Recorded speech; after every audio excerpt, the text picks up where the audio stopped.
Part when Cambria's red dust. The year of our Lord, 1887, smelled of dust and desperation in Cambria.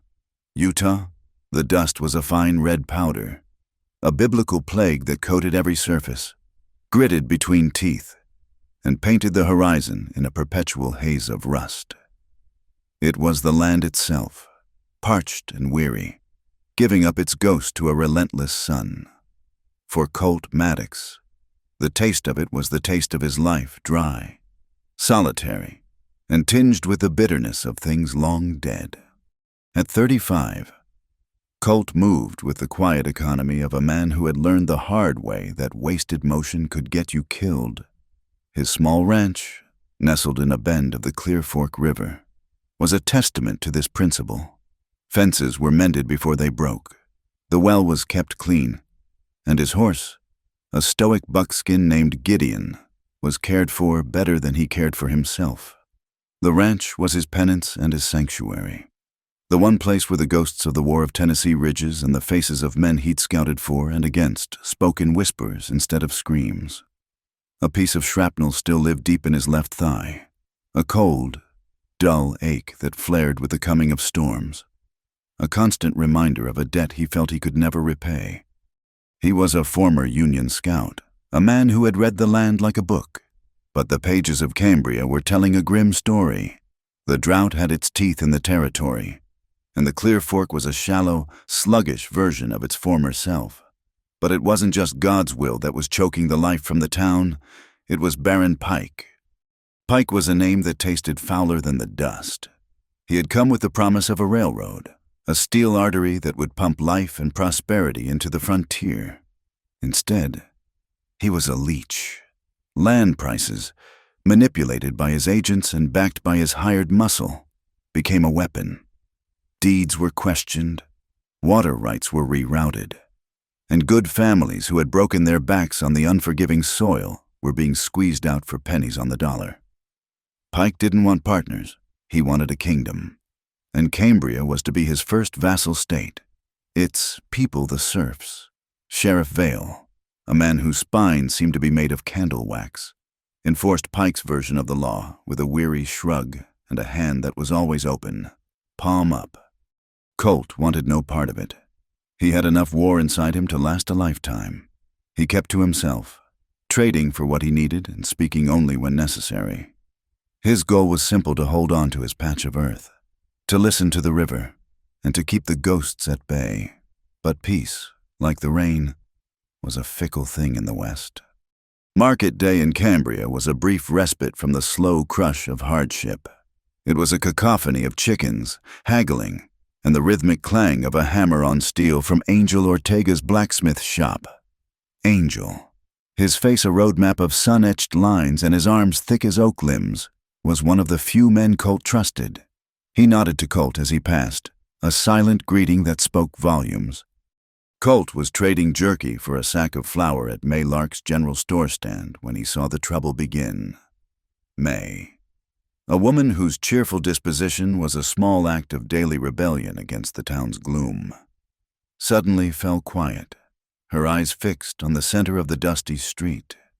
There, standing before a wagon laden with what looked like the last remnants of a household, was Rosalind Hart.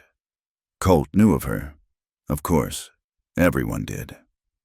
The late Reverend Hart's daughter, returned to Cambria after his passing a few months prior.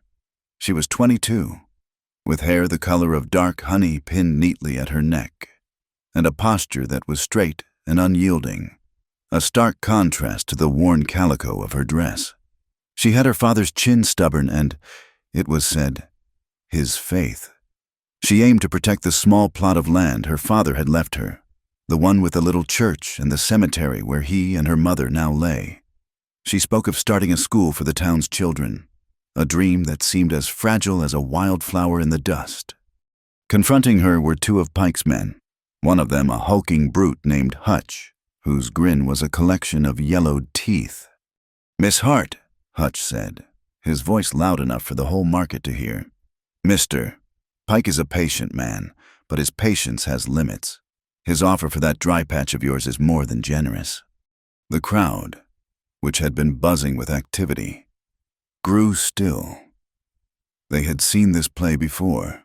They knew the lines, and they knew how it ended.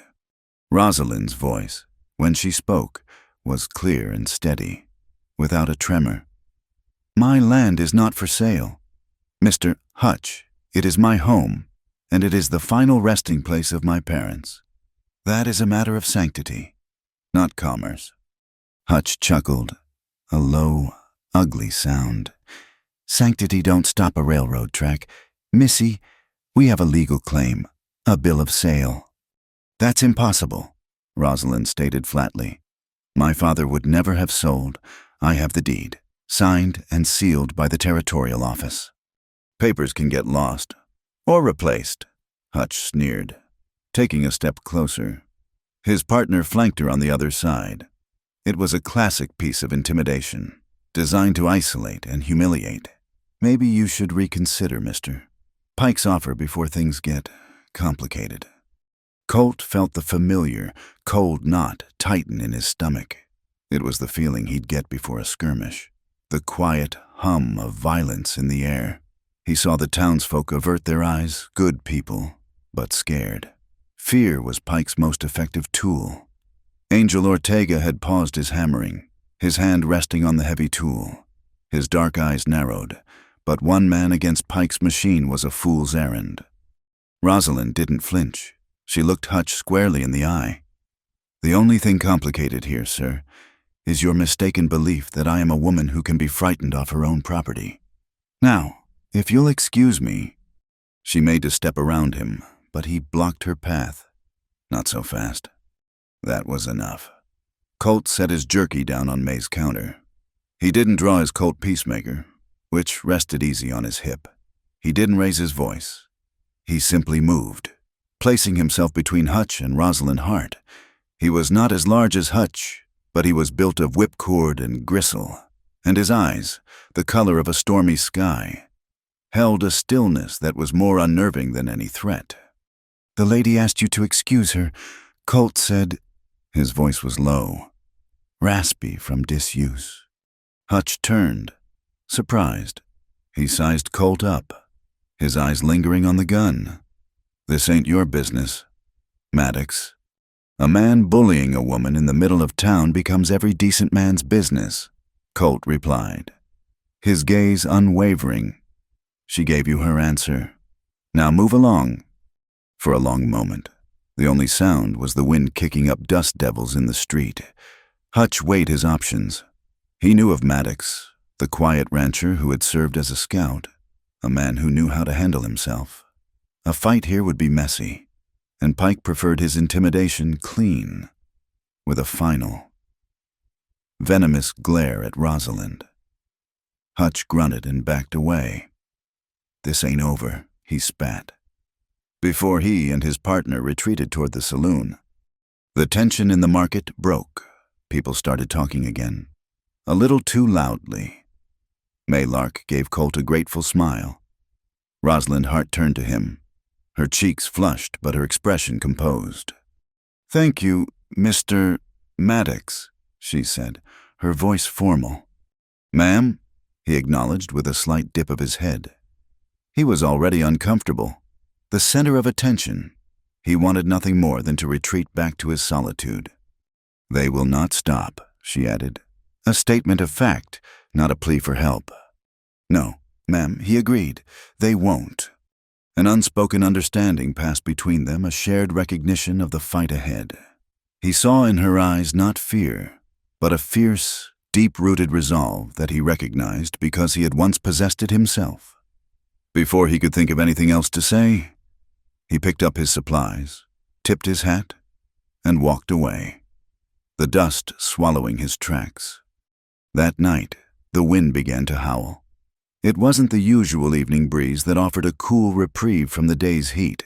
This was a malevolent thing, a living presence that shrieked down from the mesas, carrying a storm of red dust that blotted out the stars and the moon.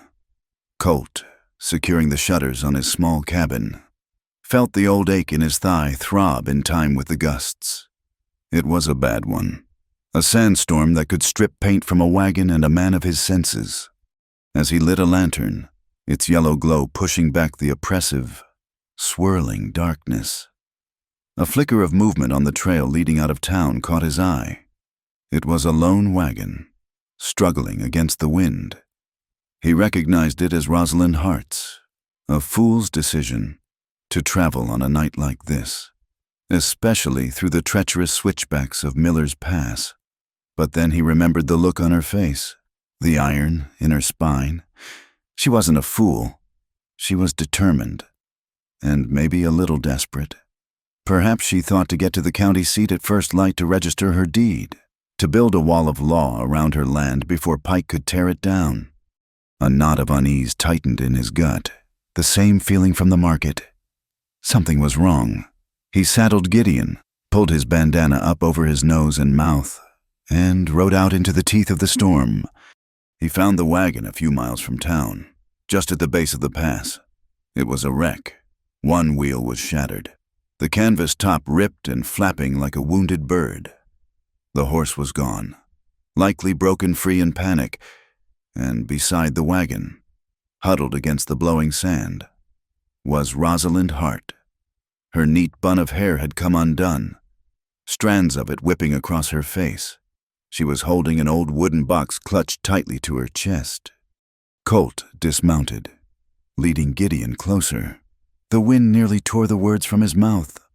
Miss Hart. She looked up, startled, her eyes wide in the faint lantern light. For a moment, she looked like a frightened girl. Then, the resolve hardened her features again. "Mr. Maddox, what are you doing out here?" "Could ask you the same thing," he yelled back over the wind. "This is no night for travel." "I was delayed," she said, her voice tight. "My horse bolted." Colt's eyes scanned the scene. He saw the tracks in the dust, already fading but still visible to his scout's eye. The marks of 2 other horses, shot in a way he recognized from Pike's livery. They hadn't just scared her horse. They had run her off the road. They had come for the box she was holding. "They ambush you?" he asked bluntly. She hesitated for a fraction of a second, then gave a sharp nod. "They tried to take my papers. I held on." "They'll be back," he said. "And this storm is only getting worse. You can't stay here. My ranch is a mile back. It's not much, but it's solid shelter." She looked from him to the ruined wagon, the reality of her situation sinking in. She was stranded, vulnerable. Pride warred with necessity on her face. Colt didn't push. He just waited, his figure a dark, steady silhouette against the raging, red chaos. "Finally," she nodded. "I would be grateful. Mr. Maddox." He helped her onto Gideon, settling her in front of him, the wooden box a hard rectangle between them. The ride back was a slow, brutal fight against the elements. The wind clawed at them, and the sand scoured their skin. When they finally reached the shelter of his small barn, the sudden quiet was almost deafening. Inside the cabin, the storm was a muffled roar. He lit another lamp and put a pot of coffee on the stove. The space was small, neat and intensely masculine. The smell of leather, wood smoke, and solitude. A single bookshelf held a few worn volumes. A rifle rested on pegs above the stone fireplace. There was 1 bed in the corner and 2 chairs at a small table. He handed her a tin cup of hot, black coffee. Their fingers brushed, and a jolt, unexpected and sharp, passed between them. He pulled his hand back as if burned. "Thank you," she said, her voice softer now, her eyes scanning the simple room. She was looking at his life, at the walls he had built around himself. He just nodded, turning to the fire, giving her space. She sat at the table, placing the precious wooden box before her. With trembling fingers, she unlatched it. Colt watched her from the corner of his eye. He saw the tension in her shoulders, the fear she was trying so hard to keep at bay. She lifted the lid. Inside lay a sheaf of papers. She let out a shaky breath of relief. She carefully lifted the top document, a thick piece of parchment tied with a faded ribbon. She unrolled it. Colt saw her face in the lamplight. He saw the relief drain away, replaced by a slow, creeping horror. Her complexion went as pale as bleached bone. "No," she whispered, the word barely audible. "It can't be." She stared at the document, her knuckles white as she gripped the edges. Her breath hitched. Colt moved to the table, his earlier reticence forgotten. "What is it?" "Miss Hart." She didn't seem to hear him. She traced a line of script with her finger. This isn't my deed." She looked up at him, her eyes wide with disbelief and a dawning, terrifying understanding. "This is a deed of sale. It says my father. It says he sold the land to Baron Pike, a week before he died." She pushed the paper across the table. Colt picked it up. The paper felt too new, the ink too black, and the signature at the bottom, Reverend Michael Hart, was a clumsy, shaky imitation. It was a forgery, a blatant, cruel lie. They had not failed to steal her deed. They had succeeded in swapping it.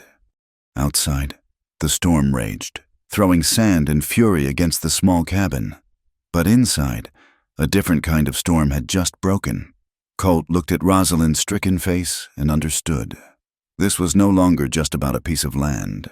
It was a war for a woman's home, her legacy, and her truth. And whether he wanted it or not, he was standing right in the middle of it. The red dust of Cambria had finally settled on his doorstep. Part 2: Deeds and Guns. The morning after the storm. Cambria was unnaturally clean. The wind had scoured the red dust from the clapboard buildings, leaving behind a raw, naked landscape under a sky of pale, washed-out blue. Inside Colt Maddox's cabin, the silence was just as stark. The forged deed lay on the small table between them. A venomous snake coiled in the heart of the room. The fury of the storm had passed, but its wreckage remained. Rosalind Hart had not slept. Colt had given her the bed, taking a blanket to the floor by the hearth. But he had heard her quiet, restless movements through the night. He saw it in her eyes now, not the fear of the previous evening, but something harder, tempered in the crucible of injustice. She had the eyes of a fighter who had just been shown the enemy's battle plans. "He thought I would run," she said, her voice low and steady as she stared at the forged signature. "He thought a storm and a piece of paper would be enough to break my father's daughter." She carefully rolled the false deed and placed it back in the box, her movements precise, deliberate. "I will not be moved. Mr. Maddox, I am going to sue." Colt poured her a fresh cup of coffee. The idea was sound in principle, suicidal in practice. "There's one lawyer in this town, a Mr. Abernathy. He's not a bad man, but his spine is made of boiled cabbage. Pike owns the judge, the sheriff, and the land office. A lawsuit is just a formal invitation for them to crush you legally before they do it physically." "Then it's an invitation I must extend," she insisted, meeting his gaze. "The law is all I have. If I surrender that, I surrender everything my father stood for." He saw the unbending faith in her words, not just in God, but in the idea of justice itself. It was a faith he had lost long ago on a bloody ridge in Tennessee, but he could not bring himself to be the one to snuff out the light in her eyes. "All right, Miss Hart." He sighed, the words tasting like resignation. "We'll see Mr. Abernathy." The lawyer's office was a cramped, musty room above the general store, smelling of aging paper and quiet desperation. Elias Abernathy was a small, balding man with spectacles perched on his nose, and he flinched when they walked in as if they were carrying the plague. He listened to Rosalind's story, his fingers steepled, his eyes darting nervously toward the window. He examined the forged deed, holding it as if it might bite him. "The signature is questionable," he admitted, his voice a reedy whisper. "And your original deed, if it could be found, would certainly hold precedence. But Miss Hart, a lawsuit against a man like Baron Pike—" He trailed off, polishing his glasses with a trembling hand. He has resources, influence. And I have the truth, Rosalind countered. Before Abernathy could reply, the door to his office swung open without a knock. Hutch loomed in the doorway, filling it completely. He wasn't smiling this time. His eyes were flat and cold as river stones. He ignored Colt and Rosalind, fixing his gaze on the terrified lawyer. "Mr. Abernathy," Hutch said, his voice a low rumble. "Sheriff Vale wants you to look over the new public order ordinance. He needs a legal opinion." He tossed a rolled-up poster onto the desk. Then, his eyes flickered to a potted geranium on the windowsill.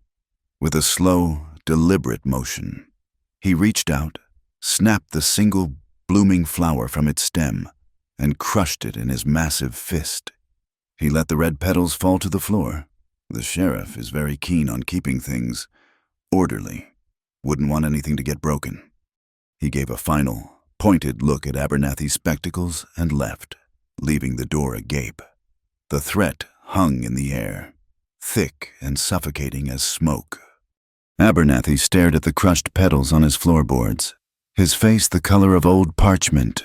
He slowly, carefully, pushed the forged deed back across the desk toward Rosalind. "I am sorry, Miss Hart," he stammered, not meeting her eyes. "My expertise is in contracts and wills. This is a criminal matter. It is outside my purview. I cannot help you." The law had closed its door in her face. They stepped back out into the main street, the mid-morning sun feeling harsh and unforgiving. Their defeat was immediate and absolute, as if summoned. Sheriff Vale emerged from his office, a tin star pinned to a chest that seemed to shrink with every step he took. He held a copy of the poster Hutch had mentioned. "Miss Hart, Mr. Maddox," Vale said, his tone officially weary. He avoided looking directly at either of them, focusing instead on a point somewhere over Colt's shoulder. "Pursuant to Cambria's new Public Order and Property Rights Ordinance, any citizen involved in a land dispute without clear and uncontested title must vacate the contested property pending a formal territorial review." "That's not law, Sheriff, that's theft," Colt said, his voice dangerously quiet. Vale's eyes finally met his, and Colt saw a flicker of shame in them. "It's the laws of this morning. Baron Pike has filed a formal claim, backed by a signed deed. You have no counterdeed. Therefore, a dispute exists." He cleared his throat and pinned the notice to the town message board. "You have 72 hours to produce a legal title to your land. Miss Hart, if you cannot, you will be considered a trespasser and removed from the premises. For the sake of public order." He had weaponized the clock. 72 hours, an impossible deadline designed to break her. The townsfolk who had been watching from a distance scurried away, wanting no part of the official pronouncement. Rosalind stood frozen, the public humiliation a fresh wound. Colt stepped closer to her. "Go to your wagon. Get what you need. You're coming with me." It wasn't a question. It was a command born of necessity. Her land was no longer safe. The church, the cemetery, they were now a trap. After a moment's hesitation, she gave a single sharp nod and walked away, her back ramrod straight. The ride back to his ranch was silent and heavy. The sanctuary he had built for himself was about to be breached. He was bringing the town's troubles home with him, nailing them to his own front door. Life at the ranch fell into a strange, unspoken rhythm, an alliance of survival. Colt surrendered the cabin to her, moving his bedroll to the barn. In the mornings, he would rise before dawn, tend to the horses, and find a pot of coffee and a skillet of cornbread already waiting for him on the cabin's porch. Her presence was a quiet but profound change. She found his small flock of chickens and began tending to them, her gentle clucking sounds a foreign language in the harsh landscape. The cabin, which had always been merely a shelter, began to feel like a home, filled with the smells of baking and the faint scent of the soap she used. He, in turn, focused on the perimeter. A section of his fence along the riverbank had been weakened by the dry rot of the drought. He spent his days digging new post holes in the baked earth, stretching wire until his hands were raw. The fence was more than just wood and wire. It was a line drawn against the chaos of the world, a physical manifestation of his will to keep this small piece of land safe. As he worked, he was acutely aware of her presence, a figure in a simple dress moving between the cabin and the chicken coop. It was a domestic scene so alien to his life that it felt like a dream. He was mending a boundary around his land while she was slowly, quietly, dismantling the one around his heart. Word travels fast in a small town, and gossip travels faster. When Colt rode into Cambria for supplies 2 days later, he felt the change. The whispers followed him like his own shadow. He saw the women in front of the general store fall silent as he approached. Their eyes filled with a mixture of pity and condemnation. The preacher's daughter, shacked up with that solitary rancher, a disgrace. Inside, May Lark was bagging flour, her usual cheerful chatter absent. As she handed him his supplies, she leaned in close, her voice a conspiratorial whisper. "They're saying terrible things, Colt, that you've taken advantage of her grief." "Let them talk," he said, his jaw tight. "It's not just talk," she insisted, her eyes full of genuine concern. "It's Pike. He's feeding the fire, turning people against her, making her an outcast so no one will stand with her."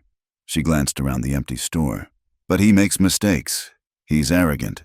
She slipped a small, folded piece of paper into his canvas sack. "This is a shipping receipt from my husband's freight run last month. A delivery of specialty paper and ink from St. Louis, the kind used for legal documents. The delivery address wasn't the land office. It was Pike's print shop, the one he uses for the railroad schedules." Colt looked at her, understanding dawning. The deed. "It was printed right here in Cambria," May whispered. "It's not much, but it's a thread. Be careful. Colt, Pike brought in a new head of security last week. A real hard case. Ex-Army colonel named Merritt." The name hit Colt like a physical blow. Merritt. Colonel Thaddeus Merritt. A cold dread, a ghost from a past he thought he'd buried, rose up inside him. A man who saw soldiers as pawns and civilians as obstacles. A man who gave orders that turned Colt's soul to ash. That Merritt was here, in Cambria, working for Pike. It changed everything. This was no longer just a land grab. It was a reckoning. He rode back to the ranch with the weight of the past and the urgency of the present pressing down on him. The 72-hour deadline was a ticking bomb. 36 hours had already bled away into the dust. He found Rosalind by the broken section of fence, holding 2 cups of water. She had seen the worry on his face. He told her what May had said about the print shop. It was a tangible lead, the first solid thing they could grasp, but it was locked away in Pike's fortress. Proof, just out of reach. "Hope is a dangerous thing," she said softly, looking at the setting sun. "It makes the fall harder." "We've just got to make sure we don't fall," he said, but the words sounded hollow even to his own ears. The presence of Merritt in town had changed the odds, raised the stakes to a level he hadn't anticipated. They stood in silence, the vast, lonely landscape stretching out around them, defeated and out of time. An idea sparked in Colt's mind. A last resort, a good man. "Angel Ortega, he said he was your father's friend. Let's go see him." They found the blacksmith in his shop, the rhythmic song of his hammer echoing in the twilight. The forge cast a hellish, beautiful glow, illuminating the sweat on Angel's powerful arms. He stopped his work when he saw them, his dark, kind eyes taking in their troubled faces. He listened intently as Rosalind recounted the story of the forged deed, her voice cracking with emotion for the first time. She spoke of her father's last weeks, of his failing health, of the peace he had made with his life. Angel wiped his hands on a rag, his expression grim. "I saw your father the day before he passed. Rosalind," he said, his voice a deep, gentle rumble. I had repaired the small iron cross from your mother's grave. I brought it to him. He picked up a heavy hammer, his gaze lost in the memory. We talked for a time. He was weak, but his spirit was strong. I remember because he tried to take the cross from me. Angel looked from the hammer in his hand to Rosalind, a profound certainty dawning in his eyes. His hands, child, they shook so badly from the sickness. He could not keep a hold of it. He dropped it twice. He couldn't even hold a cup of water steady to his own lips. The blacksmith put the hammer down with a deafening clang on the anvil. The sound seemed to shake the very foundations of the shop. He looked directly at Rosalind, his voice ringing with the pure, unshakable conviction of an honest man. "Rosalind," he said, his voice raw with the power of his testimony, "with God in heaven as my witness, your father did not have the strength in his hands to write his own name. He could not have signed that paper." Part 3. The Clear Fork River. Hope. Angel Ortega had given them, but it was an intangible thing, a flicker of candlelight in a hurricane. It was a man's word against a forged document, and Colt knew how little an honest man's word was worth when weighed against power and ink. The clock was still ticking. Less than a day remained. The pressure was a physical weight, a stone in the gut. Rosalind felt it as a layer of grime on her skin, the dust of the road and the stain of fear clinging to her. For 2 days, she had lived in a state of high alert, her mind a fortress under siege. She needed to wash it away, if only for a moment. In the pre-dawn gray, when the air was still and cool and carried the scent of pine and damp earth, she took a small bundle of clothes and the last of her lye soap and walked the short path to the Clear Fork River. The river was Colt's lifeline, and now it would be hers. Mist clung to the surface of the water, swirling in ghostly tendrils around the smooth, gray stones that lined the bank. The far shore, where Colt's property ended, was a dark wall of silent, watching pines. The world was hushed, holding its breath for the coming of the sun. It was a place of profound peace, a church built by God himself. Here, the ugliness of Cambria, the sneering face of Hutch, and the silent complicity of the townsfolk felt a world away.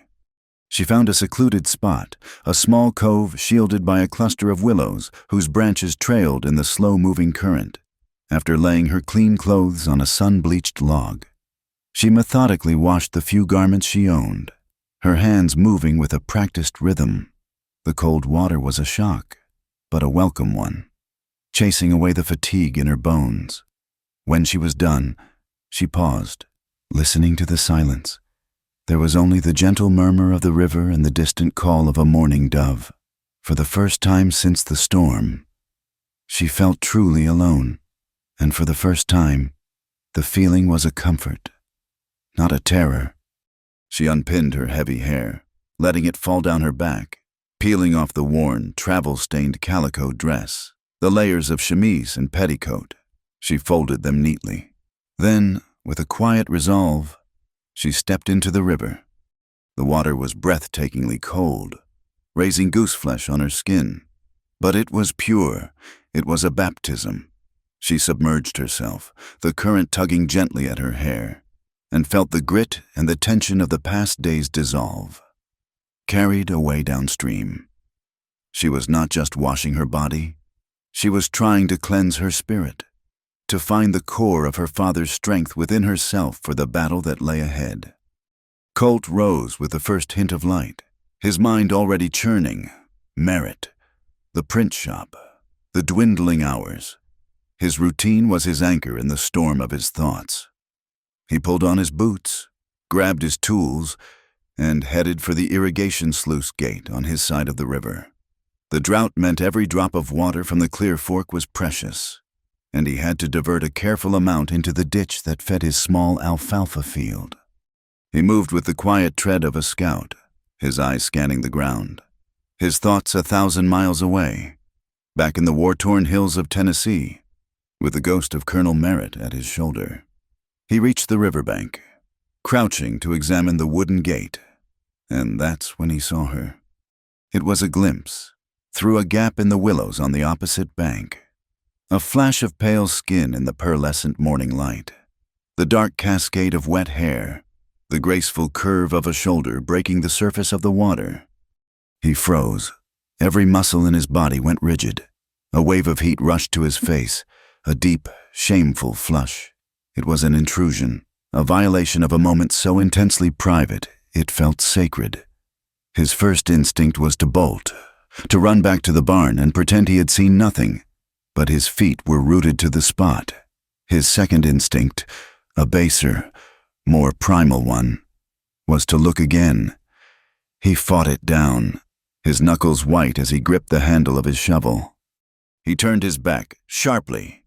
He stood facing the dark line of the pines, his spine a rigid pole, his heart hammering against his ribs like a trapped bird.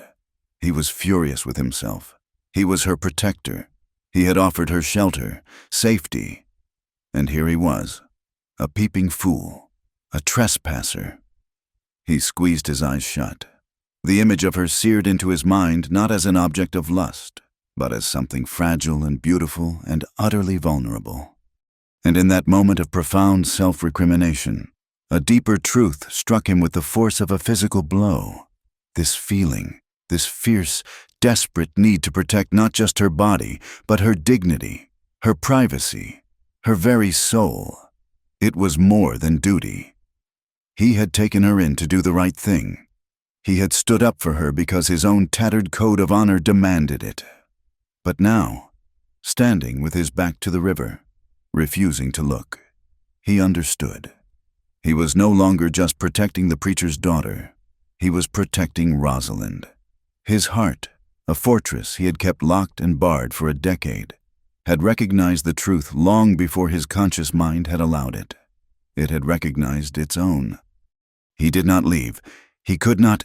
He stood his silent, unseeing guard, listening to the gentle sounds of splashing water, a sentinel ensuring no one else would stumble upon this place. He waited, every minute an eternity, until the sound ceased, replaced by the rustle of fabric. Only then, when he was certain she was dressed and the sacred moment had passed, did he allow himself to move.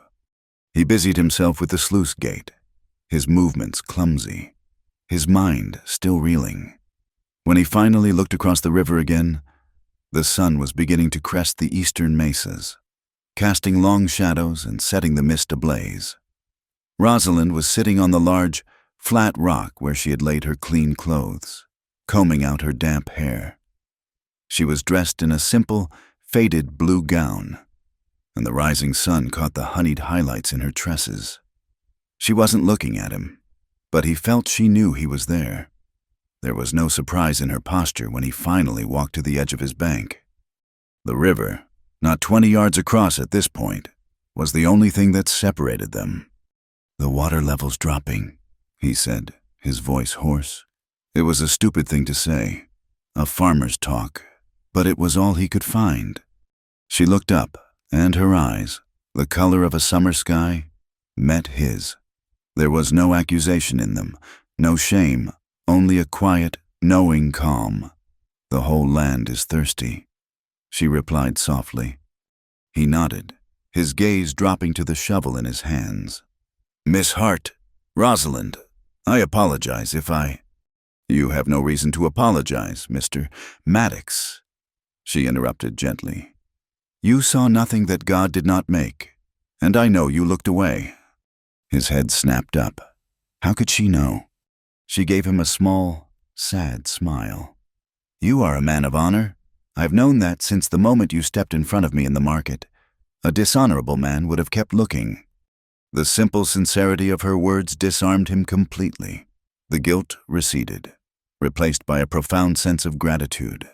He had spent years seeing himself through the lens of his past failures, of the men he couldn't save, of the orders he shouldn't have followed. She saw someone else, someone better. "That first night," she said, her voice dropping to an intimate whisper that carried easily across the water. "In your cabin, with the storm outside, I knew your eyes had laid a claim on me, a gentle one, long before your hands ever would."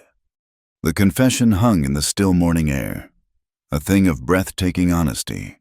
She had seen into the heart of him, past the scars and the silence, and was not afraid. She was offering him a trust so complete it humbled him. He took a step closer to the water's edge, as if he could cross the distance between them with a single stride. "Rosalind," he said, his voice thick with an emotion he hadn't felt in a decade. "If my hands ever do touch you, it will be because you placed yours in mine first. I swear it." It was a vow, a promise that her autonomy, her choice, would always be paramount.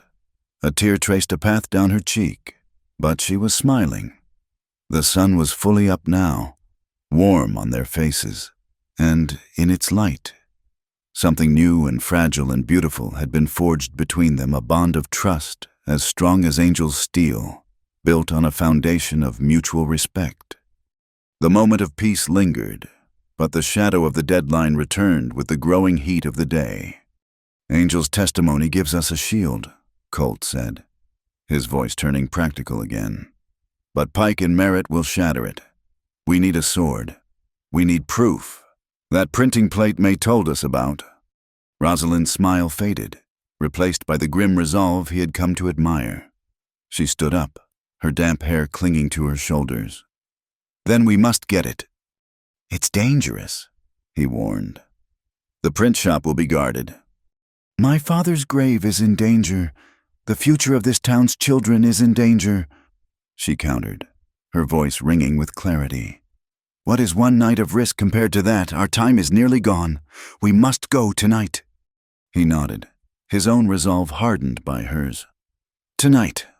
As the sun climbed higher, casting the shadow of the saloon across the dusty main street of Cambria, a small boy sat huddled in the alleyway behind it.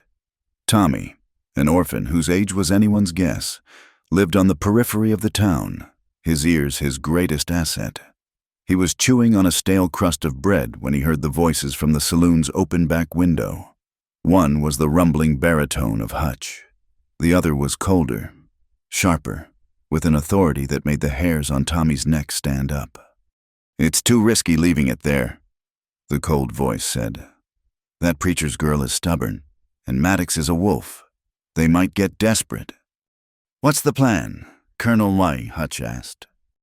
"The plan is sanitation," the voice of Colonel Merritt replied coolly. "A lamp gets knocked over. A bottle of printing solvent goes up. The whole place becomes ash. By morning, there will be no evidence left to find. We'll burn the entire problem to the ground tonight. Make sure the night watchman is looking the other way." Tommy's eyes went wide. He didn't understand all the words, but he understood burn and tonight. He had seen Mr. Colt stand up for the pretty lady. He knew they were the only ones standing against the bad men, scrambling to his feet and forgetting the rest of his bread. The boy darted out of the alley and began to run, his bare feet kicking up clouds of red dust. He had to warn them. The fire was coming. Part 4, Black Ash and Printing Ink. The frantic, ragged breathing of the boy was the first sign. Tommy burst from the twilight shadows near the barn, a small, dust-covered ghost running as if the devil himself were at his heels. He collapsed near the fence where Colt and Rosalind stood, gasping for air, his small chest heaving. "They're gonna burn it," he choked out, pointing a trembling finger back toward town. "The print shop, the bad man, the colonel. He said to burn it all down tonight." Colt and Rosalind exchanged a look. The flicker of hope from Angel's testimony was instantly snuffed out, replaced by the acrid smoke of a new, more immediate threat. Their timeline had just evaporated. Tonight was now. Colt knelt, placing a steadying hand on the boy's shoulder. "Easy, son. Catch your breath.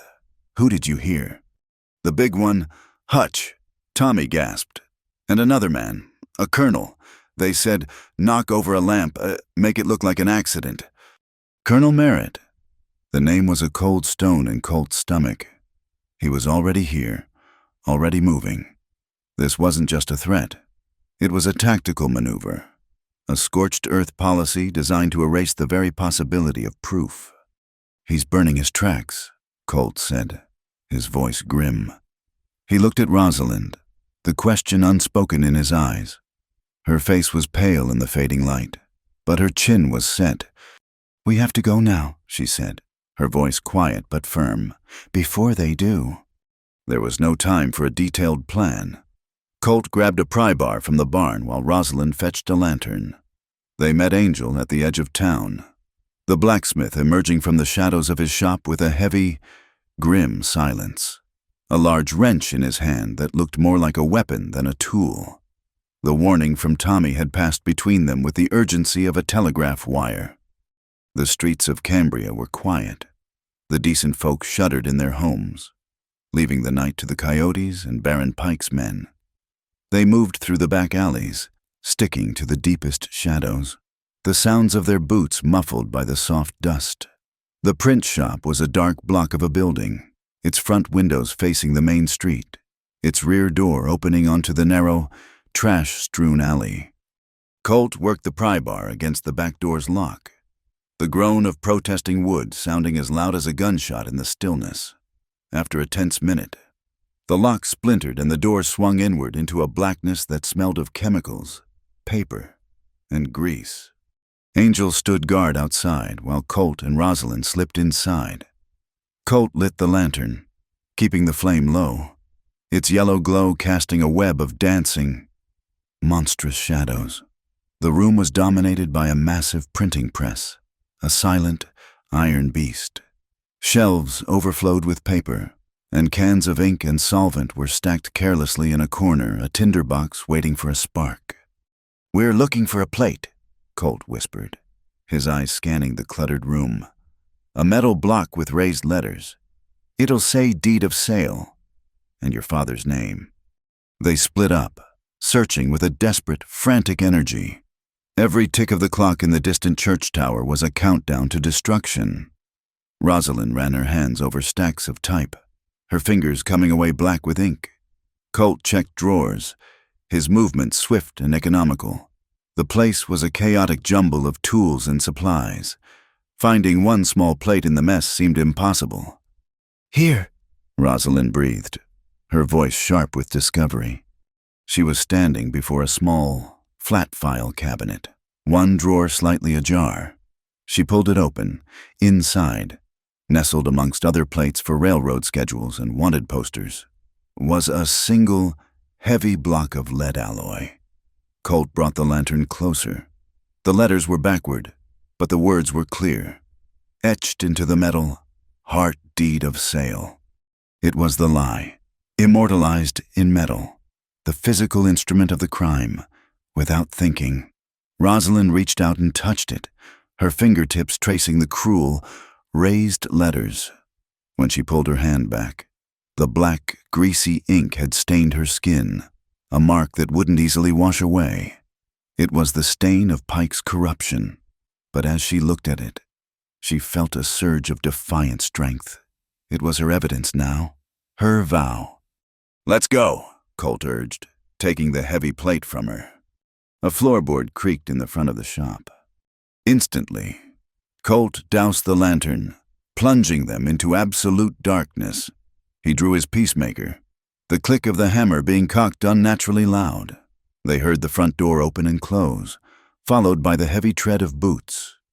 A match flared, and a lantern was lit, casting a silhouette against the far wall, the unmistakable, hulking shape of Hutch. He was carrying a can of what looked like kerosene. He wasn't there to steal. He was there to burn. From the alley, a low whistle, Angel's signal. He had seen Hutch go in the front. Hutch began splashing the flammable liquid onto a stack of newspapers near the front door. He was humming a tuneless, cheerful melody. Colt knew they were trapped. A shootout would bring the whole town running, but doing nothing meant being burned alive. He made his choice. He pushed Rosalind toward the back, whispering, "When I shoot, run for the door. Don't stop."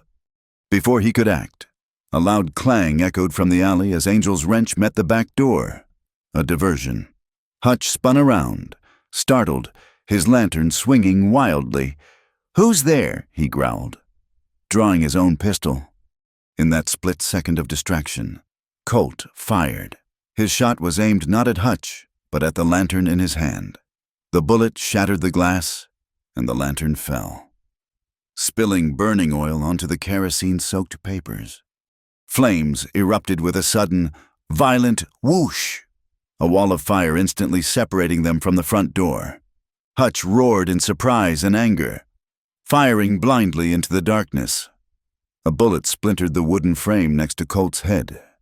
Now Colt yelled, grabbing Rosalind's arm and shoving her toward the back door. They burst into the alley. Angel was there, wrench in hand, ready to fight, but Hutch was right behind them, his face demonic in the light of the growing fire. He raised his pistol, aiming at Rosalind's back. Angel moved with the speed of a striking bear, swinging the heavy wrench. Hutch fired, but Angel's blow knocked his arm aside. The bullet went wide of Rosalind but tore through the fleshy part of Angel's left shoulder. The blacksmith grunted in pain but didn't go down, his momentum carrying him forward as he tackled Hutch, sending both men crashing to the ground. The fire inside was roaring now, smoke and embers pouring from the back door. The roof, Colt shouted. Seeing the rafters glow cherry red, he grabbed the printing plate from where it had fallen and pushed Rosalind further down the alley. A section of the roof gave way with a great, groaning crash. A burning beam, trailing sparks and smoke, fell directly into their path. Colt reacted on pure instinct. He threw himself forward, shoving Rosalind clear and taking the brunt of the falling timber across his back and left arm. The impact drove him to his knees, a searing, white-hot pain shooting through his arm. The sleeve of his shirt was on fire. He gritted his teeth, beating out the flames with his good hand, the smell of burnt fabric and seared flesh filling his nostrils. Angel, clutching his bleeding shoulder, managed to subdue Hutch, knocking him senseless with a final, desperate blow. By now, shouts were echoing through the town. Windows were lighting up. The fire bell began to clang its frantic, panicked rhythm. They were out of time. Colt, his arm screaming in agony, helped Angel to his feet. Rosalind, her face streaked with soot and tears, tore a strip from her petticoat to press against the blacksmith's wound. They had the plate. They had won. But as they looked at the print shop, now a raging inferno, they saw Sheriff Vale and 2 deputies arrive. Vale took one look at the fire, at the unconscious form of Hutch, and then at Colt, Rosalind, and the wounded Angel. His face was a mask of official regret. He walked over to Hutch, nudged him with his boot, and then addressed the small crowd that had gathered. An unfortunate accident, he declared, his voice carrying over the crackle of the flames. Looks like one of Mr. Pike's employees was working late and had a mishap with a lantern. A terrible tragedy. He looked pointedly at Colt and Rosalind. Any evidence that might have existed in any property dispute is now, sadly, turned to ash. The case is closed. The pronouncement was a death sentence to their cause. The fire had been transformed from Pike's crime into their misfortune. Just then, May Lark pushed through the crowd, her face pale with worry. She had seen the glow from her window. She took in the scene: Colt's burned arm, Angel's bleeding shoulder, the despair on Rosalind's face. She rushed to her side. "Are you all right?" she whispered urgently. "He's dismissed it all," Rosalind said, her voice hollow. "It was for nothing." "No," May said, her voice fierce. She pressed a folded piece of paper into Rosalind's hand. The same delivery slip she had shown Colt. This wasn't in the shop. It was in my ledger at home. It's a copy, a record of the delivery with Pike's foreman's signature on it. It's not the plate, but it's something. It was a tiny sliver of hope in a sea of despair. As Rosalind clutched the paper, a figure stepped out from the deep shadows of the alley, moving with a calm, deliberate poise that was more menacing than any overt threat. He was a tall man, impeccably dressed despite the late hour, with silvering hair and eyes as cold and gray as a winter sky. It was Colonel Thaddeus Merritt, and he was not alone. He had a firm grip on the arm of the small, terrified orphan, Tommy. "A commendable effort," Merritt said, his voice calm and laced with contempt. He looked past the fire, directly at Colt. A flicker of recognition crossed his face, followed by a thin, cruel smile. Maddox. I should have known. Still trying to play the hero in other people's fires. Colt felt the blood drain from his face. It was him, the same man, the same cold eyes that had given the order. "Let the boy go. Merritt," Colt said, his voice a low growl. "All in due time," Merritt replied smoothly. He gave Tommy a little shake. "This young man tells me you were interested in something from the print shop. I can only assume you found it before the accident." He held out his free hand. "Give me the plate. Maddox, give me the plate, and the boy can go back to scrounging in the alleys." A fair trade. Colt stared at him, the printing plate feeling impossibly heavy in his good hand, his burned arm a line of fire. He was trapped. Merritt was holding the future an innocent child as a shield for his past crimes. And as he looked into Merritt's unblinking eyes, the memory Colt had spent 10 years trying to bury erupted in his mind with the force of the fire raging behind him. He wasn't in Cambria anymore.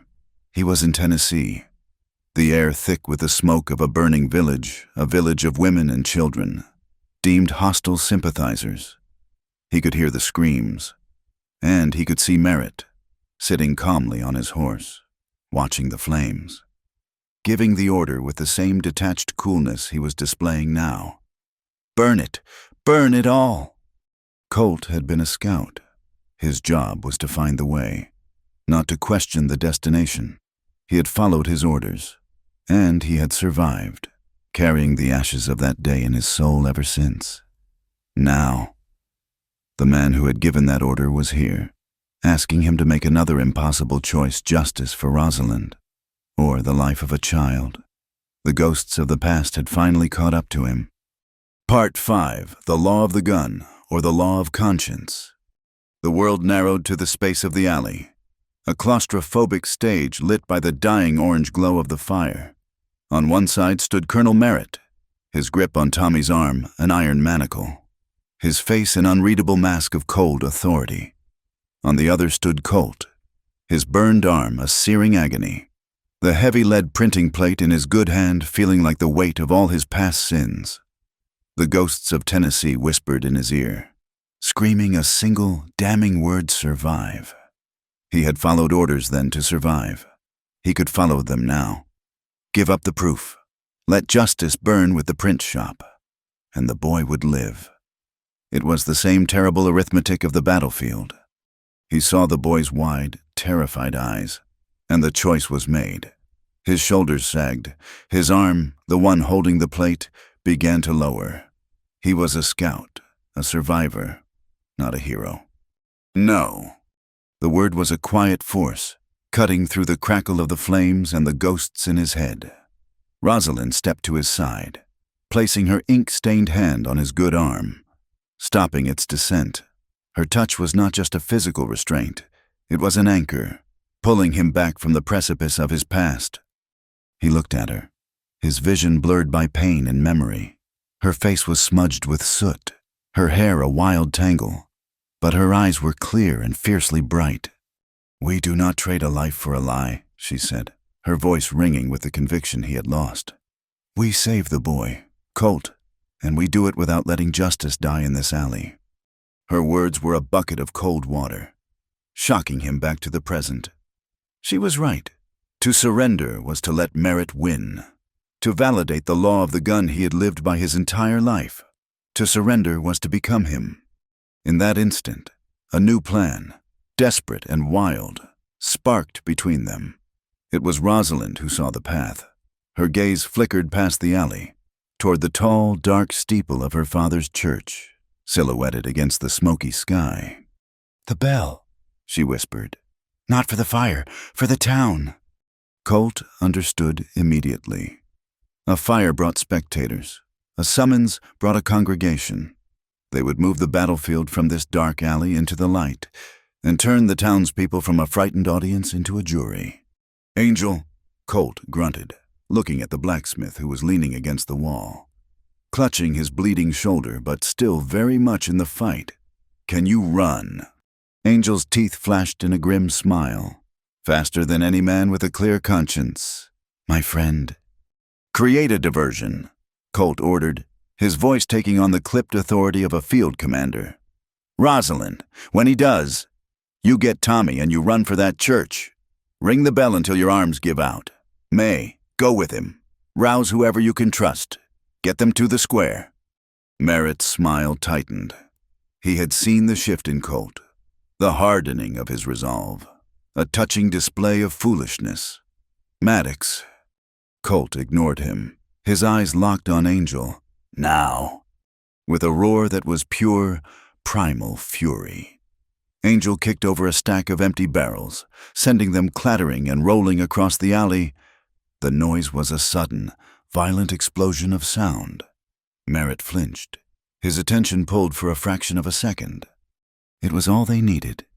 Colt surged forward, not at Merritt, but using his body to shield Rosalind and Tommy as they broke for the mouth of the alley.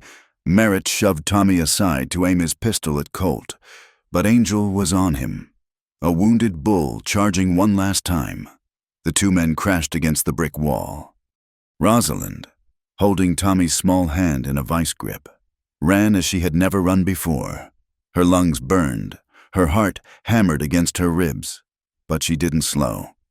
They burst from the alley and sprinted across the main street, a pair of fleeting ghosts in the firelight. The heavy oak doors of the church were unlocked. She thrust Tommy behind the safety of the pews and scrambled up the narrow, winding stairs to the belfry. The rope was thick and coarse in her hands. With all her strength, she threw her weight against it. Bong. The first peal of the bell was deep and solemn, cutting through the night. It wasn't the frantic, panicked clang of the fire alarm. This was different, slower, more deliberate. Bong. It was a summons, a tolling for the soul of Cambria. Bong. Down below, lights began to appear in windows. Doors creaked open. People, drawn by the fire, now paused.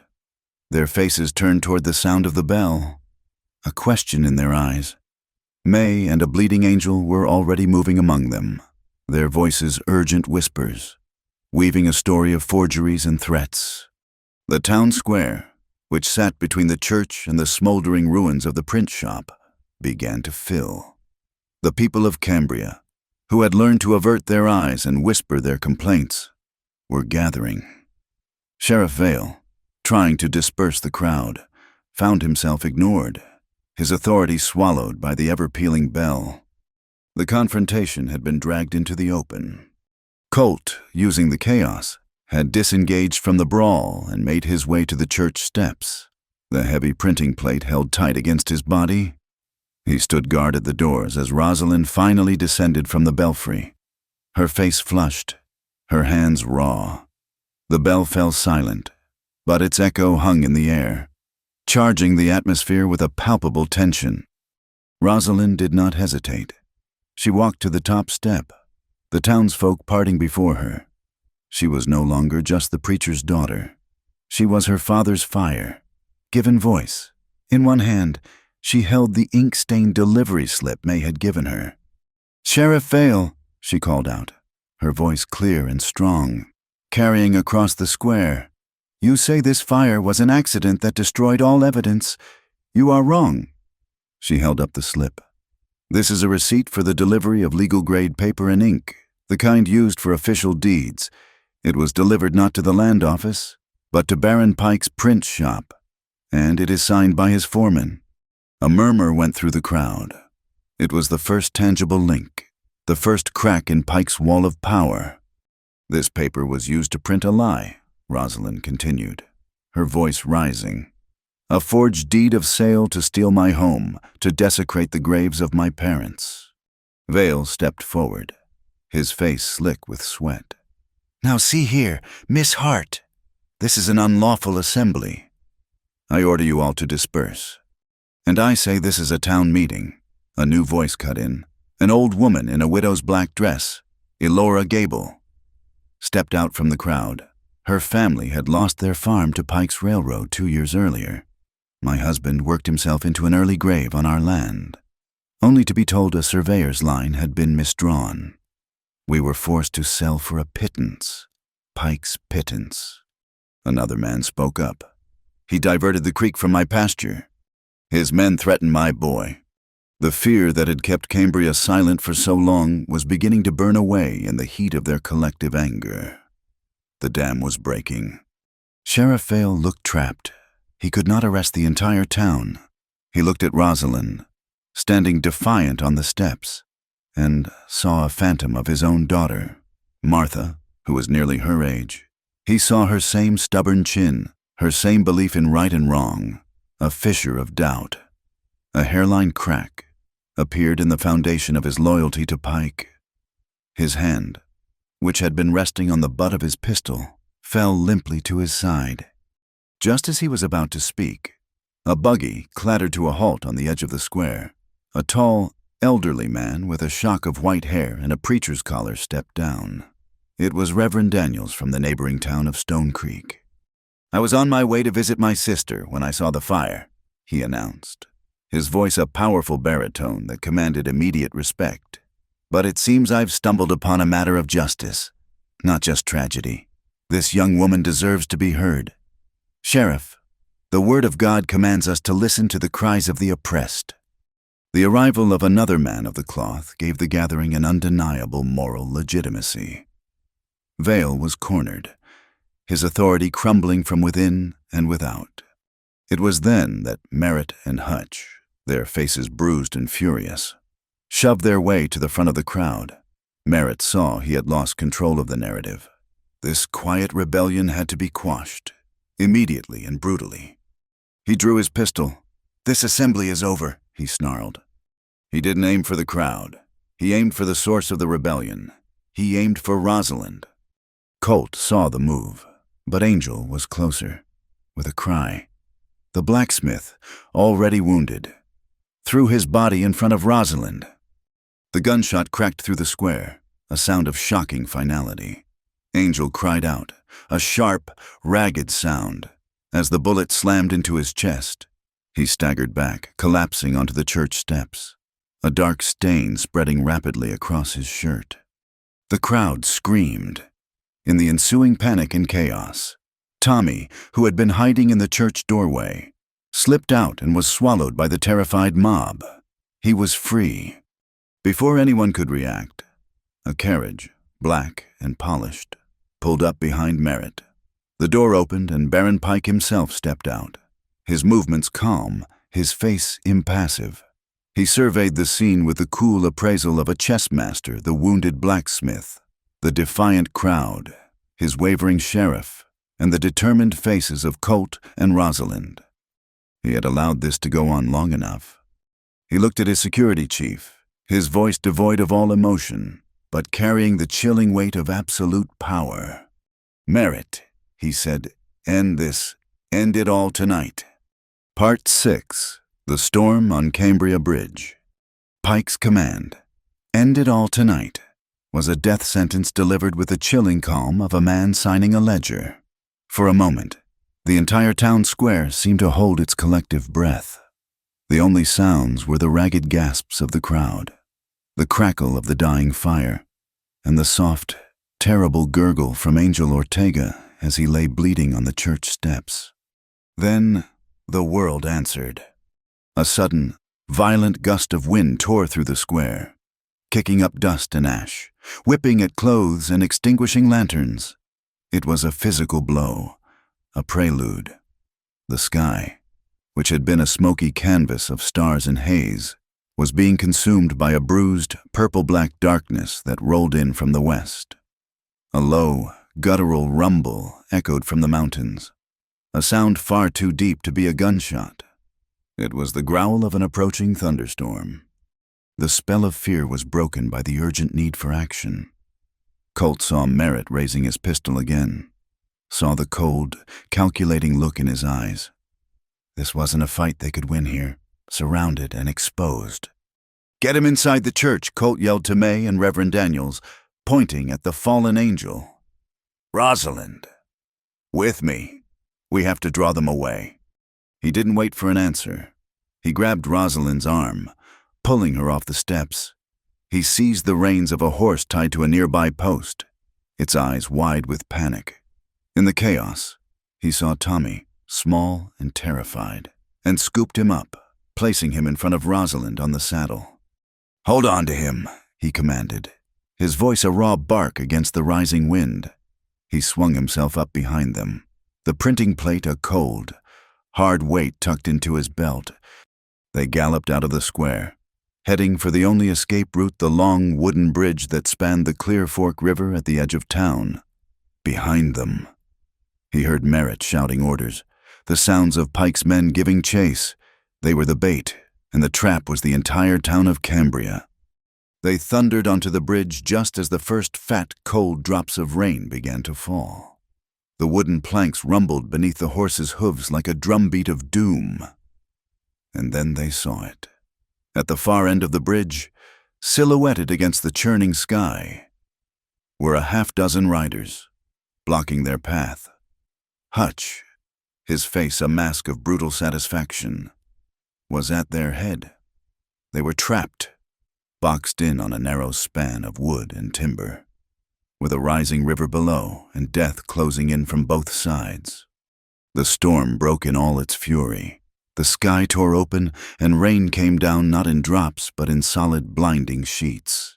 The wind shrieked, a banshee's wail that seemed to rip the very air apart. The bridge, a sturdy structure built for wagons and quiet commerce, began to sway and groan under the assault, its timbers creaking in protest. Below them, the Clear Fork, fed by the sudden downpour, was transforming from a river into a muddy, churning torrent, its voice a hungry roar. A bolt of lightning split the heavens, and in the stark, instantaneous white light, the scene was frozen into a terrifying tableau. Pike's carriage had pulled up at the townside entrance to the bridge. Merritt and his men advanced on foot, their guns drawn. At the far end, Hutch's riders held their ground, and in the middle, on the swaying, rain-lashed bridge, were Colt, Rosalind, and a small, frightened boy. Colt slid from the horse's back, landing with a splash on the slick planks. "Keep him safe," he said to Rosalind, his hand lingering for a second on her leg in a gesture that was both a promise and a farewell. He pushed his drenched hair from his eyes and turned to face his past. Merritt stopped 10 paces away, the rain plastering his silver hair to his skull. He looked utterly at home in the chaos, a creature born of violence and storm. Nowhere left to run. "Maddox!" he shouted over the wind. Colt drew his peacemaker, the metal cold and heavy in his hand. The pain in his burned arm was a dull, forgotten throb, burned away by adrenaline. "This isn't about running." "Colonel!" he yelled back, his voice cutting through the roar of the river. "It's time to pay the debt from Tennessee." The name of the state, a secret shame he had carried for a decade, was now a war cry. Merritt's cold composure finally cracked, his lips pulling back in a snarl. This was no longer about Pike's land. It was a reckoning between two men, a final accounting for a burned village and a scorched soul. The world exploded in a cacophony of thunder and gunfire. Merritt fired first, the muzzle flash a brief, angry star in the downpour. Colt fired back, the recoil jolting his arm. The wind and rain turned the air into a distorting curtain. Bullets whined past, splintering the wooden railings, their sound almost indistinguishable from the storm's fury. Men on both ends of the bridge joined in, their shots wild and panicked. It was a soldier's nightmare, a chaotic close-quarters battle on unstable ground. Rosalind, her face a mask of fierce determination, fought to control the terrified horse while shielding Tommy with her own body. Her hands were shaking, but her grip on the reins was iron. She was no longer a victim. She was a combatant, her role as vital as any man's with a gun. Hutch, seeing the duel between Colt and Merritt, saw his chance. He dismounted, using the chaos as cover, and began to creep along the side of the bridge, his pistol raised. His target wasn't Colt, it was the woman on the horse, the source of all this trouble. Sheriff Vale, standing near Pike's carriage, saw it happen. He saw Hutch's cowardly intent, the way he aimed at an unarmed woman protecting a child. And in that moment, the image of his own daughter, Martha, rose in his mind, her face superimposed over Rosalind's. He saw the same spirit, the same courage. The fissure in his conscience shattered completely. The tin star on his chest suddenly felt heavier than lead, a badge of shame. "Hutch! No!" he roared, his voice nearly lost in the storm. He drew his own pistol, the one he had used to enforce Pike's will. And this time, he aimed it not at an innocent, but at a monster. He fired a warning shot into the air, but the intent was clear. He had chosen a side. The betrayal shocked everyone. Hutch froze. Merritt turned, his face contorted with fury at the sheriff's mutiny. And in that moment of distraction, nature delivered its final verdict. An immense, physical blow of wind slammed into the bridge. The structure, already groaning, lurched violently to one side. A sound of splintering timber rent the air. Merritt, his balance already compromised on the slick, wet planks, stumbled. He flailed, his arms windmilling, and then he fell, sliding across the wet wood toward the shattered railing and the roaring abyss below. He managed to twist, his fingers scrabbling for a handhold, and caught the splintered edge of a support beam. He hung there, his body dangling over the churning, brown floodwaters, the storm raging around him. Colt, his gun now empty, didn't hesitate. Vengeance was a bitter poison, but humanity was a deeper instinct. He lunged forward, sliding on his knees, and grabbed Merritt's wrist. For a single, surreal moment, they were locked together, their faces inches apart, the past and present joined over a watery grave. Colt's muscles strained, the fire in his burned arm roaring back to life as he tried to pull the man up. Merritt looked up into Colt's face. He must have seen not a killer seeking revenge, but simply a man. Perhaps he saw the futility of it all, the endless cycle of violence he had perpetuated. Or perhaps, in the end, there was nothing left inside him but the ash of all the fires he had set, a flicker of something resignation, despair. Perhaps even a sliver of understanding passed through his cold eyes. Then he let go. His grip went limp, his hand sliding from Colt's grasp. He fell away without a sound, vanishing instantly into the violent, churning chaos of the Clear Fork River. A collective gasp went up from both ends of the bridge. Baron Pike stared in stunned disbelief at the spot where his chief enforcer had disappeared. The fight was gone from his men, their bravado washed away by the storm and the sudden, shocking finality of what they had just witnessed. Sheriff Vale, his face grim and set, strode forward, his pistol now aimed squarely at Pike. "It's over, Baron," he said, his voice steady for the first time in years. Hutch and the others, seeing the tide had turned so completely, threw down their weapons. As if on cue, a new light appeared from the town, a procession of lanterns and torches, a river of light bobbing through the rain. The people of Cambria, led by Reverend Daniels and May, were marching toward the bridge. They were no longer a frightened crowd. They were witnesses. They had heard the final shots, and they were coming to claim their town. They arrived to see Sheriff Vale snapping handcuffs onto the wrists of a silent, defeated Baron Pike, in front of the entire town, in the cleansing rain. Vale reached up and unpinned his own tin star. "Pike had me," he confessed, his voice choked with shame but ringing with the truth. "He held a debt over my head, a mistake from my past. I enforced his law because I was a coward." He held the star out, not to any deputy, but to one of the townsmen, a farmer Pike had tried to evict. "I am not fit to wear this, but I will face whatever judgment is due." The storm began to pass as quickly as it had arrived. The driving rain softened to a steady drizzle. The wind's shriek lowered to a mournful sigh. The river still roared, but its fury was abating. The Cambria Bridge, battered but not broken, had held. It had been their crucible, a passage from fear to courage. from servitude to justice, and the community, holding their lights high in the darkness, had crossed it together. Part 7.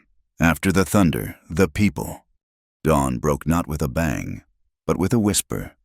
The fury of the storm had passed, leaving behind a world washed clean and breathing a cool, misty sigh.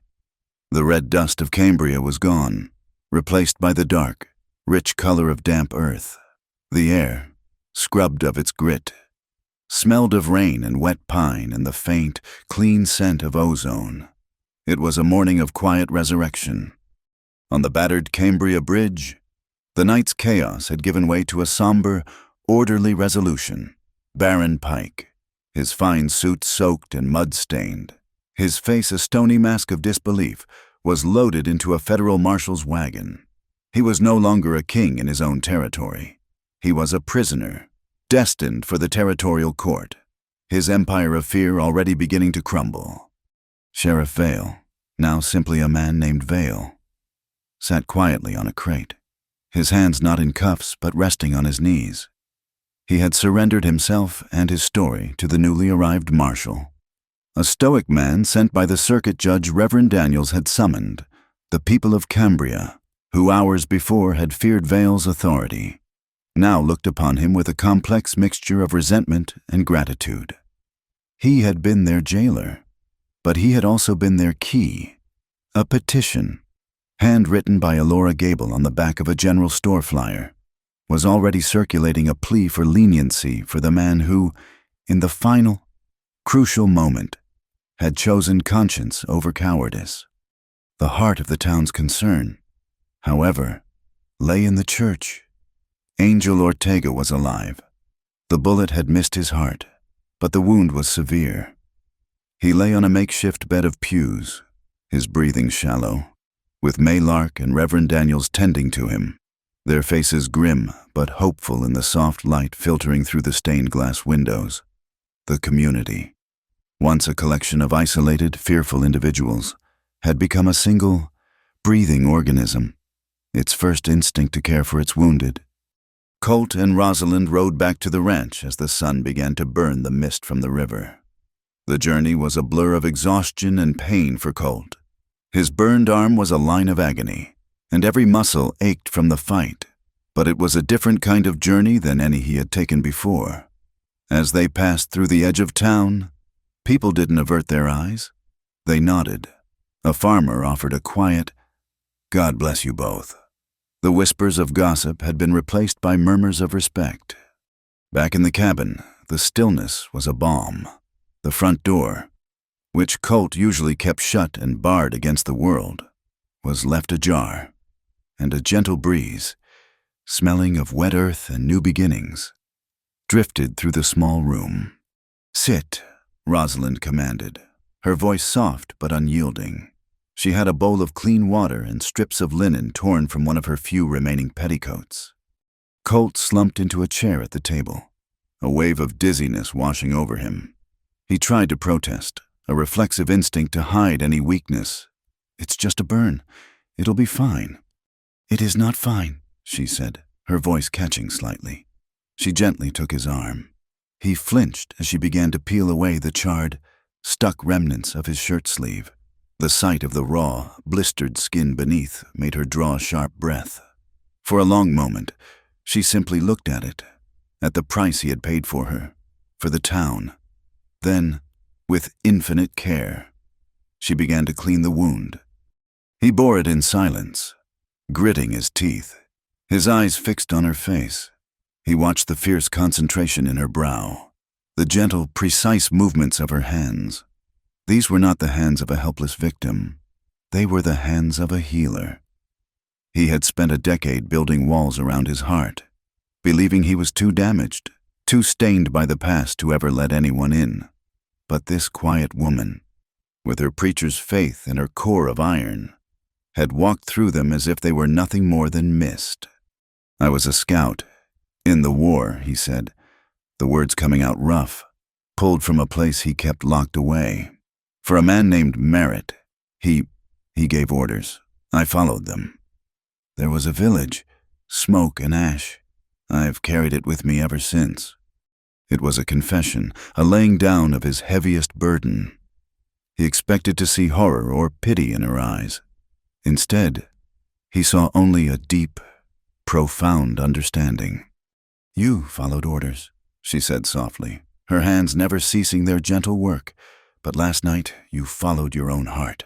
The debt from Tennessee is paid. Colt, you paid it on that bridge.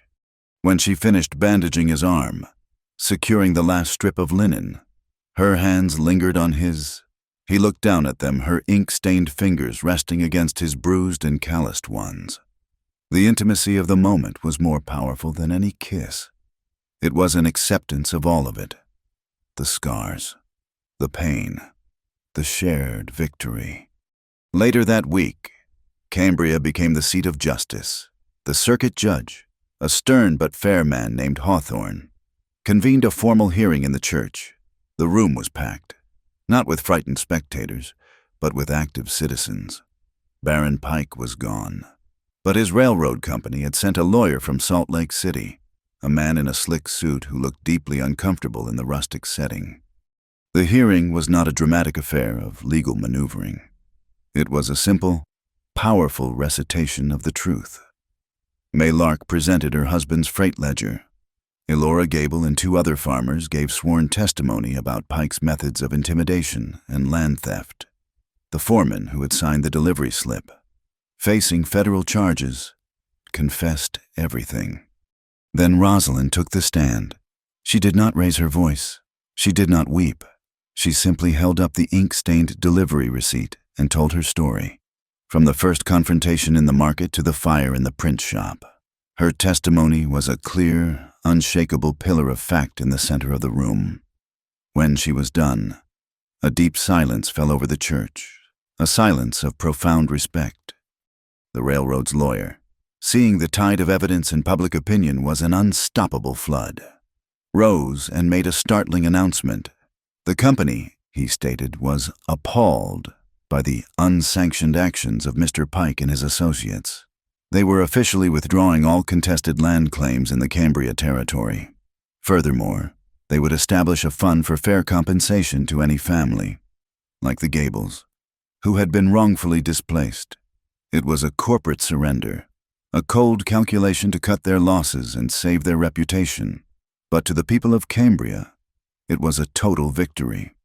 After the hearing, as people began to file out into the bright afternoon sun, a new atmosphere settled over the town. The air was lighter. People smiled. They stood in groups, talking, their voices free of the fear that had muted them for so long. Colt waited for Rosalind on the church steps. His arm was in a sling, and he looked battered, but he stood taller than he had in years. As she emerged, blinking in the sunlight, the townspeople parted for her, their faces filled with an open, honest admiration. She walked over to him, a small, tired smile on her face. The battle was over. In front of everyone, in front of the new society they had all forged in the fire and the storm, she reached out and took his good hand, her fingers lacing through his. It was a simple, public declaration, a quiet, powerful statement that they stood together. The whispers were dead, and in their place was this open, shared truth. He squeezed her hand, a silent answer that was felt by everyone who saw it. As they began to walk across the square, a small figure detached himself from Maylark's side and ran toward them. It was Tommy. "Miss Hart," he asked, looking up at her with wide, hopeful eyes. "Is it true? Is the land yours again?" "Yes, Tommy," she said, her voice soft. "It is." "The school, then," he said, the words tumbling out in a rush of excitement. "When you build it, can I be your first student?" Rosalind knelt, so her eyes were level with his. The weight of the past days seemed to fall away, replaced by the bright promise of her original dream. This was why she had fought. Not just for a piece of land, not just for the memory of her parents, but for this, for a future. "You will be the very first..." "Tommy," she promised, her voice thick with emotion. And you will learn to read and write so well that you can write down your own story one day." That evening, back at the ranch, the quiet returned. It was a different kind of quiet now. Not the silence of solitude and painful memories, but the silence of peace. Colt stood on the porch, watching the last rays of the sun paint the mesas in hues of purple and gold. The door to his cabin was wide open, spilling the warm, yellow light of a lantern out into the twilight. It was an invitation, an acceptance that his life was no longer a solitary fortress. It was a home, waiting for the future to step inside. Part 8. The Clear Seasons. A year can be a lifetime in the West. It is long enough for the scars on the land to soften, for fresh grass to cover the ashes of a fire, and for the seasons to wash away the memory of a storm. 1 year after the night on the bridge, a new sound carried on the Cambria breeze, a sound brighter than the clang of a blacksmith's hammer and more hopeful than the whistle of a distant train. It was the sound of children's voices, reciting their letters in a cheerful, chaotic chorus. They came from a small, sturdy schoolhouse, built of fresh sawn pine that still smelled sweet in the sun. It stood proudly on the heartland, next to the little church, its single classroom window looking out over the cemetery where Reverend and Mrs. Hart lay at peace. The dream, once as fragile as a wildflower, had taken root in the unforgiving soil and bloomed. Cambria itself had changed. The fear was gone, replaced by a quiet, hard-won confidence. The railroad was still coming, a line of steel progressing slowly across the territory. But it was no longer a predator. The company, chastened by the scandal and wary of the town's newfound voice, negotiated for land fairly. They were a force of commerce, not conquest. The seasons had been kind. The drought had broken that autumn, and the Clear Fork River, which had been a sluggish, shallow stream, now ran full and swift, its waters living up to their name. On Colt and Rosalind's ranch, the change was a miracle written in green. The irrigation ditch he had dug now carried a steady, life-giving flow to the fields, and the alfalfa grew thick and lush. The fences were strong, the barn was full, and the small cabin no longer felt like a solitary outpost, but the center of a thriving homestead. Their life had settled into a rhythm of shared work and quiet companionship. They were a partnership, forged in crisis and tempered in the daily work of survival.